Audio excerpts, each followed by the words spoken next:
Hey everyone, I just wanted to give a quick update of what I've been up to since the last video. This is pretty much a typical weekend abroad for me here in Sydney. On Friday, I turned in my first history paper, which is also the first paper I've ever written using books checked out from a university library. I know it's hard to believe, especially for those who know me best, but I actually have been getting quite a bit of work done here. Afterwards, I had some typical Friday night fun. I don't know how anyone smokes in Australia. This is what the warning on the back of a cigarette box looks like. I've got a Melbourne trip almost completely booked. That's coming up in about a week and a half, and I'm really excited about that. It's going to be awesome. This is my first August in 4 years without the awesomeness that is marching line at band camp, so of course I'm missing that, and especially missing the UGG staff. Just to illustrate what the marching line means to me, I only brought one piece of Illinois clothing to Australia with me, and those are my marching line navy mesh shorts.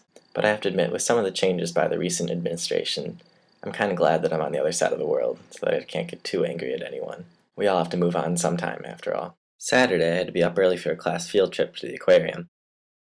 After that, I headed over to Hyde Park to check out the inside of the Anzac Memorial. It's difficult to describe exactly what the Anzac spirit is, but visit any war memorial in the States, and you'll get pretty much the same feeling as you would here. Spent the rest of Saturday walking to Bondi and back with some housemates. On Sunday, I headed over to Manly to catch some surfing lessons, and unfortunately, it's pretty difficult to take video of yourself while you're trying to learn how to surf on a beach. But luckily, with a little bit of movie magic, just got done with my surfing lesson here at Manly Beach. Had a blast swimming in the ocean and making a fool of myself trying to surf. You spend 90% of the time just paddling the board out far enough, and it's absolutely exhausting. We had about 30 minutes of instruction on the shore before we headed out into the water, and as soon as you're on a wave, you just forget everything the instructor just told you. Like most extreme sports, the main difficulty is getting past your natural instincts like gripping the board with your hands.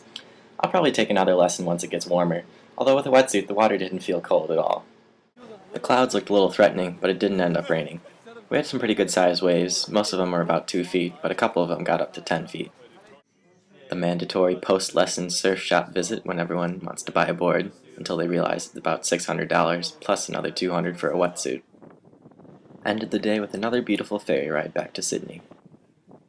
So there you go, a weekend in the life of a study abroad student.